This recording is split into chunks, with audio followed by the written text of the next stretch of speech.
ठीक है, वायुमंडल टॉपिक है, लिख देती हूँ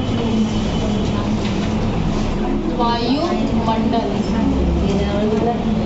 चलिए सबसे पहले ये जानते हैं कि वायुमंडल होता क्या है।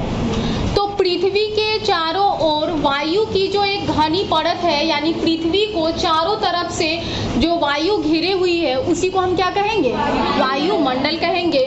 तो वायुमंडल कितने किलोमीटर की ऊंचाई तक फैला हुआ है? 1600 किलोमीटर की ऊंचाई तक फैला हुआ है। वायुमंडल कितने किलोमीटर की ऊंचाई तक फैला हुआ है? तो 1600 किलोमीटर की ऊंचाई तक फैला हुआ है। पृथ्वी पर सभी जीव जीवित रहने के लिए किस पर निर्भर है? वायुमंडल पर ही, क्योंकि जहाँ वायुमंडल है वहीं पृथ्वी पर कौन निवास कर सकते हैं? जीव जंतु, पेड़ पौधे सभी, है ना। तो पृथ्वी पर सभी जीव जीवित रहने के लिए किस पर निर्भर है?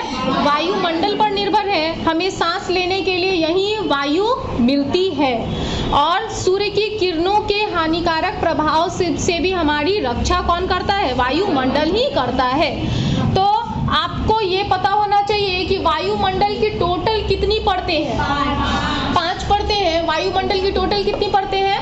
5। पहला क्षोभ मंडल, पहला क्षोभ मंडल,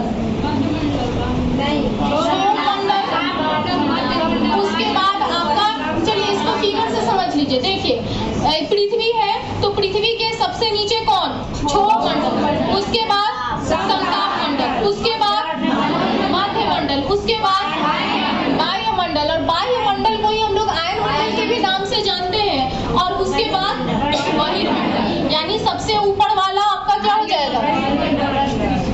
मध्यमंडल इसलिए कि दोनों के बीच में है, इसलिए मध्यमंडल कहलाता है। हाँ बिल्कुल। तो चलिए क्षोभ मंडल को इंग्लिश में ट्रोपोस्फेयर के नाम से भी जाना जाता है। ठीक है, क्षोभ मंडल को किस नाम से जानेंगे? ट्रोपोस्फेयर। तो यह वायुमंडल की सबसे निचली परत है। मान लीजिए यहाँ पृथ्वी और पृथ्वी के सबसे पास में कौन सा? क्षोभ मंडल। तो यह वायुमंडल की सबसे निचली और सबसे महत्वपूर्ण परत भी इसको कहेंगे। क्यों? क्योंकि इसी मंडल के कारण क्या है, पृथ्वी पर हम लोग निवास करते हैं। और इसकी औसत ऊंचाई कितनी है? 13 किलोमीटर। क्षोभ मंडल की औसत ऊंचाई कितनी है? 13 किलोमीटर। हम इसी मंडल में मौजूद वायु से क्या करते हैं? सांस लेते हैं। और मौसम संबंधी सभी घटनाएं किस मंडल में होंगी? क्षोभ मंडल में। अब मौसम संबंधी घटनाएं कहने का क्या मतलब है? जैसे कि ओलावृष्टि होना, आंधी तूफान आना, बारिश होना, ये सारी क्रियाएं किस मंडल के अंतर्गत होती है? क्षोभ मंडल के अंतर्गत ही होती है। क्षोभ मंडल में एक और बात याद रखिएगा कि 165 मीटर की ऊंचाई पर जाने पर कितना डिग्री सेल्सियस टेम्परेचर कम होगा? 1 डिग्री सेल्सियस तापमान कम होता है। ठीक है, क्षोभ मंडल में 165 मीटर की ऊंचाई पर जाने पर 1 डिग्री सेल्सियस तापमान क्या होगा? कम होगा। क्षोभ मंडल की ऊंचाई 13 किलोमीटर। पूरा वायुमंडल कितनी ऊंचाई तक फैला हुआ है? 1600, जिसमें क्षोभ मंडल 13 किलोमीटर की ऊंचाई तक फैला हुआ है। सबसे निचली परत किसको कहेंगे? क्षोभ मंडल को ही कहेंगे। मौसम संबंधी सभी घटनाएं किसमें होंगी? चलिए, क्षोभ मंडल के ठीक ऊपर वाले मंडल को समताप मंडल कहेंगे। क्षोभ मंडल के ठीक ऊपर वाला मंडल समताप मंडल कहलाएगा। और यह कितनी ऊंचाई तक फैला हुआ है?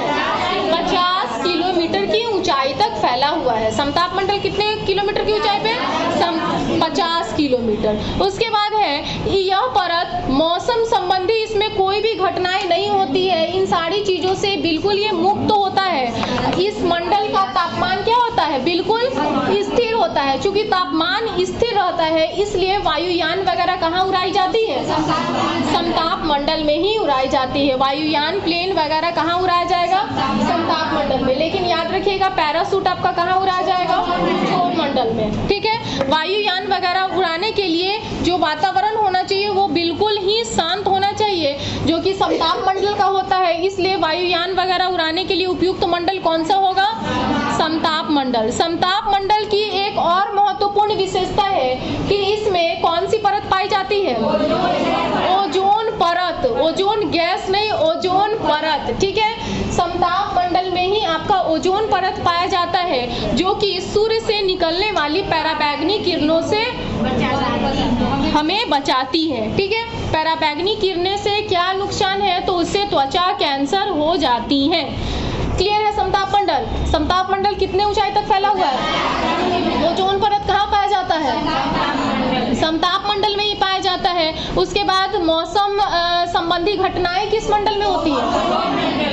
और बिल्कुल शांत तापमान किस मंडल का होता है? समताप मंडल का। उसके बाद वायुयान, हवाई जहाज वगैरह कौन से मंडल में?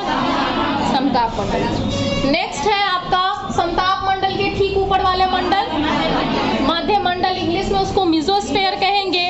तो यह वायुमंडल की तीसरी परत है, पहला, दूसरा और तीसरा। यह वायुमंडल की तीसरी परत है और यह कितने किलोमीटर की ऊंचाई तक फैला हुआ है? तो 80 किलोमीटर की ऊंचाई तक फैला हुआ है आपका मध्य मंडल यानी मेसोस्फेयर। तो याद रखिएगा, मध्य मंडल का टेम्परेचर सबसे ठंडा होता है, यहाँ का तापमान सबसे अधिक ठंडा होता है। तो ठंडा होता है तो कितना डिग्री सेल्सियस होता है? -100 डिग्री सेल्सियस तापमान कहाँ का? मध्य मंडल का होता है। ठीक है, अंतरिक्ष से प्रवेश करने वाले जो उल्का पिंड होते हैं वो पूरी तरह, ध्यान रखिएगा इस बात को, पूरी तरह किस मंडल में जलते हैं? मध्य मंडल में। क्योंकि उल्का पिंड क्या है? तारे का टूटा हुआ भाग है और वो क्या होते हैं? काफी गर्म होते हैं। और ये मंडल क्या है? काफी ठंडा है। तो ठंडा और गर्म दोनों जब आपस में मिलते हैं तो वही विस्फोट हो जाता है और यहीं पे उल्का पिंड पूरी तरह से जल के समाप्त हो जाता है। तो उल्का पिंड पूरी तरह से किस मंडल में जलेगा? मध्य मंडल। मध्य मंडल का टेम्परेचर कितना? -100 डिग्री सेल्सियस। उसके बाद यह मध्य मंडल कितनी ऊंचाई तक फैला हुआ है? 80 किलोमीटर की ऊंचाई तक फैला हुआ है। चलिए, उसके बाद नेक्स्ट है मध्य मंडल के ठीक ऊपर वाले मंडल को बाह्य मंडल या आयन मंडल। ठीक है, बाह्य मंडल या आयन मंडल। तो बाह्य मंडल में याद रखिएगा, बढ़ती ऊंचाई के साथ अब तापमान में वृद्धि होगा। क्षोभ मंडल में हमने पढ़ा था 165 मीटर की ऊंचाई पर जाने पर 1 डिग्री सेल्सियस तापमान कमता है और अब यहाँ पे क्या है? अब तापमान में क्या होती जाएगी? वृद्धि होती चली जाएगी। आयन मंडल इसी परत का एक भाग है, इसलिए इसको आयन मंडल भी कहते हैं। बाह्य मंडल या आयन मंडल कितने ऊंचाई तक फैला हुआ है? 80 से 400 किलोमीटर की ऊंचाई तक फैला हुआ है। और बाह्य मंडल का जो उपयोग होता है वो रेडियो संचार के लिए किया जाता है, रेडियो संचार के लिए, क्योंकि जो भी रेडियो तरंगे होती हैं वो इसी मंडल में जाकर के टकराकर परावर्तित होती हैं, जिस वजह से हम क्या करते हैं? टेलीफोन, फिर टीवी, रेडियो, इन सारे चीज़ों की आवाज़ को हम सुन पाते हैं। यानी रेडियो संचार किस मंडल के कारण होता है? बाह्य मंडल या आयन मंडल। उसके बाद आपका लास्ट वाला मंडल यानी वायुमंडल की सबसे बाहरी परत कौन सी हो गई? बहिर्मंडल हो गई। और इसी मंडल से क्या होने लगता है? अंतरिक्ष स्टार्ट हो जाएगा और यहाँ वायु बहुत कम मिलती है, वायु की एक पतली परत पाई जाती है। और इस मंडल में हल्की गैसें कौन कौन सी है? तो हाइड्रोजन और हीलियम। यहाँ पे हाइड्रोजन और हीलियम की अधिकता होती है। ठीक है, चलिए, आपका वायुमंडल चैप्टर भी अब क्या हो गया? समाप्त हो गया। अब उसके बाद फिर देखते हैं कुछ नेक्स्ट।